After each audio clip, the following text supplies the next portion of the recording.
La parole ne consiste pas simplement, comme Paul dit, en parole, mais en démonstration aussi. Et le Saint-Esprit démontre. Parce que l'atmosphère, comme je dis, est tellement propice à la puissance. C'est ce qu'on voit. Le camp Péniel est l'association de la puissance de la parole et de la démonstration de l'Esprit.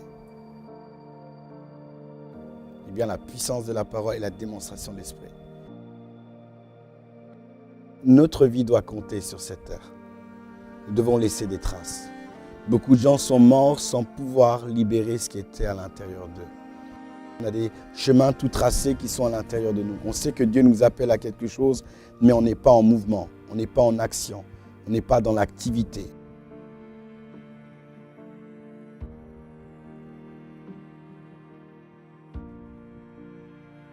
Des temps où, en fait, on ne touchait même pas les gens.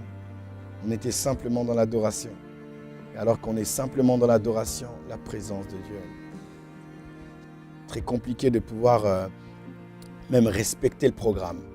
Tellement il y avait la présence de Dieu. On commence, au bout de 5 minutes, on sent déjà le climat est en train de changer. Et ce n'est pas du forcing, ce n'est pas de la manipulation. La présence de Dieu, elle descend simplement. Et ça fait partie justement de Péniel. Le camp Péniel, c'est vraiment la vision de l'émergence des leaders. Et les leaders dans plusieurs domaines. Au niveau ecclésiastique, mais aussi au niveau de la société. Amener les gens à la transformation, mais permettre à toute personne de rentrer dans leur destinée au travers de la qualité des messages, mais aussi de l'atmosphère qui découle de ce camp en fait Péniel. Que leur pouvoir leur a été donné. Tous ceux qui l'ont reçu, leur vie a été changée. Tous ceux qui l'ont reçu. À travers ce camp, la provision pour impulser les gens dans leur destinée. Si une personne a vraiment soif de Dieu, en venant à ce camp-là, cette personne risque de pouvoir être surpris par l'atmosphère qui peut se dégager, mais aussi ce que Dieu peut déposer dans son cœur. Parce que lorsqu'on rentre à Péniel, c'est une atmosphère de révélation, de découverte. C'est là où Dieu nous donne la compréhension sur beaucoup de choses.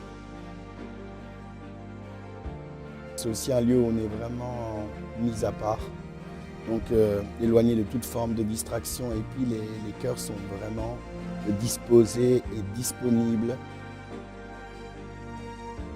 Les étudiants ont la possibilité d'être en contact avec les pasteurs, de pouvoir être en contact avec le cœur même du berger, le cœur même de certains ministères. La première année et la deuxième année, il y a des enseignements qui sont aussi très poussés.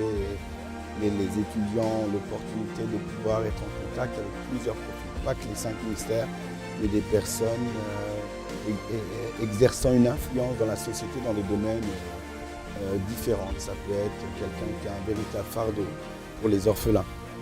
Exemple, voilà, nous invitons des personnes comme ça pour qu'ils puissent aussi communiquer leur passion et communiquer aussi aux étudiants que au-delà des 5 ministères, il y a d'autres ministères aussi que Dieu a agréés.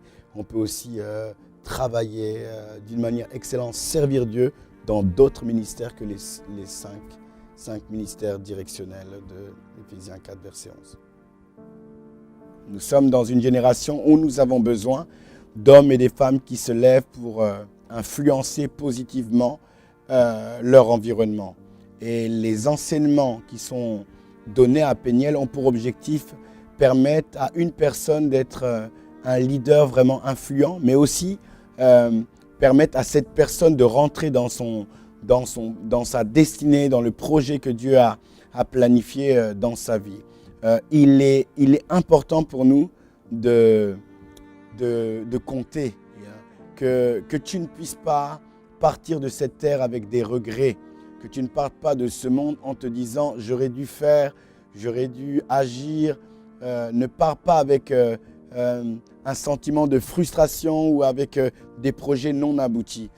Péniel a vraiment pour objectif alimenter ces projets, mais permettre à ce que ces projets puissent sortir. Alors je veux vraiment nous encourager, toutes les personnes qui peuvent écouter cette vidéo, à tout faire pour participer à ce camp.